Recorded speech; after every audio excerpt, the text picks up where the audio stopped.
ফটক, সেই ফটক থেকে দেখছেন যে বের হচ্ছে এখানে সেনা প্রধান বের হচ্ছেন। সেনা প্রধানের সাথে যে রাজনৈতিক যে ব্যক্তিবর্গ ছিল, যে রাজনৈতিক দলগুলোকে ডেকেছিল, তারা সকলেই বঙ্গভবনের উদ্দেশ্যে রওনা দিয়েছেন। দেখতে পাচ্ছেন যে একে একে গাড়ির বহর চলে যাচ্ছে। প্রথমে এখানে আসিফ নজরুল ছিলেন, এখানে ছিলেন জুনায়েদ সাকিব। আপনারা দেখতে পাচ্ছেন যে সেনাবাহিনীর প্রধান তাদেরকে সকলকে নিয়ে, সকল রাজনৈতিক দলকে নিয়ে তারা বঙ্গভবনের দিকে রওনা হয়েছেন।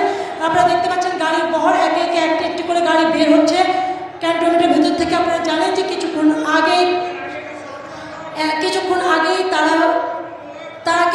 আগেই কিন্তু যেহেতু ক্ষমতা হস্তান্তর করা হয়েছে, ক্ষমতা নিয়েছে সেনাপ্রধান, তারা এখন একটি যে মানে সরকার গঠন করবেন। আপাতত সে কোন সরকার থাকবে, এই সেনার শাসন যতক্ষণ চলবে, যতদিন চলবে, এর মধ্যে কোন সরকার থাকবে, সেই সরকার কিভাবে থাকবে সেটি ঠিক করার জন্য মূলত তারা এই মুহূর্তে তারা বঙ্গভবনের উদ্দেশ্যে রওনা দিয়েছেন। আপনারা দেখতে পাচ্ছেন যেখানে মাহমুদুর রহমান আছে, এখানে বিভিন্ন রাজনৈতিক দল, যতগুলো নিবন্ধিত রাজনৈতিক দল ছিল সকলকে কিন্তু ডেকেছিল সেনাপ্রধান, এবং তারা তাদের গাড়ি বহরে করে তাদের সেই রাজনৈতিক ব্যক্তিবর্গকে নিয়ে যাচ্ছে বঙ্গভবনের উদ্দেশ্যে। সেখানে মূলত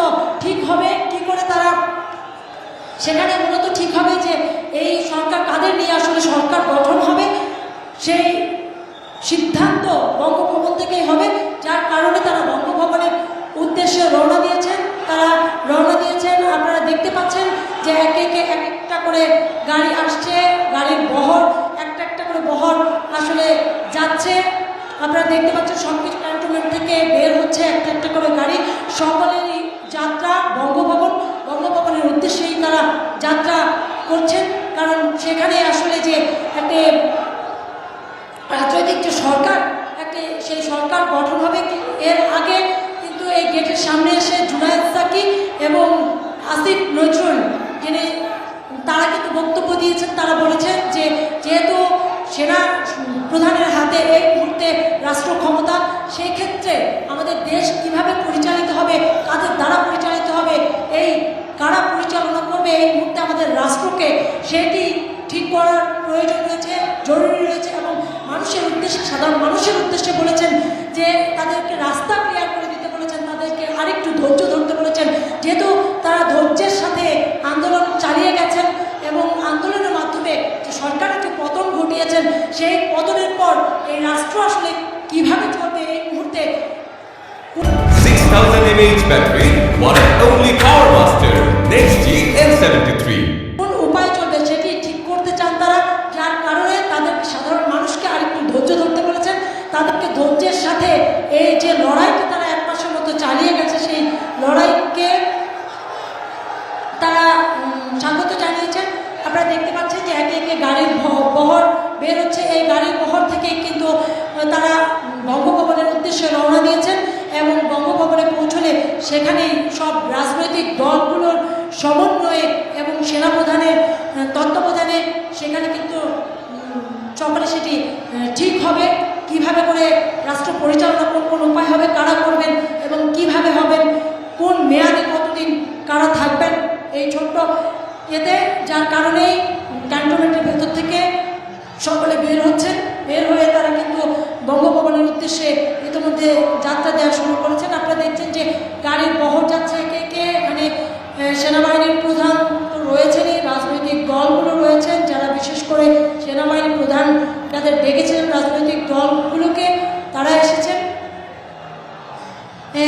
আপনারা দেখতে পাচ্ছেন যে সকলেই আসলে সবার মধ্যেই যে একটি টান উত্তেজনা, তারা এখানে বলছে সাধারণ মানুষের যে উত্তেজনা, বাঁধ ভাঙা যে জোয়ার, কোনোভাবেই কিন্তু সেনাবাহিনী সাধারণ মানুষকে ঠেকাতে পারছে না, ঠেকাতে তারা ব্যর্থ হয়ে যাচ্ছে। মানুষ হুমড়ি খেয়ে পড়ছে। তাদের বিজয় মিছিল, তারা এই বিজয়ের প্রতীক হিসেবে এই মুহূর্তে যেন এই জায়গাটাকেই তারা বেছে নিয়েছেন।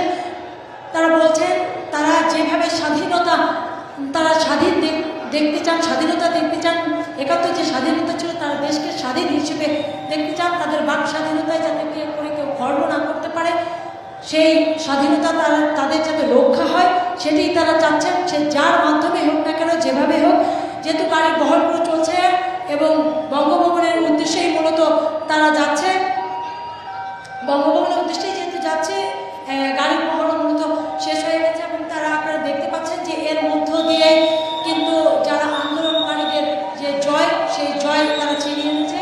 তারা সরকারের, আওয়ামী লীগ সরকারের তারা মানে পতন ঘটিয়ে তারা এই মুহূর্তে সেনাবাহিনীর হাতে কিন্তু এই মুহূর্তে এখন ক্ষমতা এই মুহূর্তে সেনাবাহিনীর প্রধানের হাতে।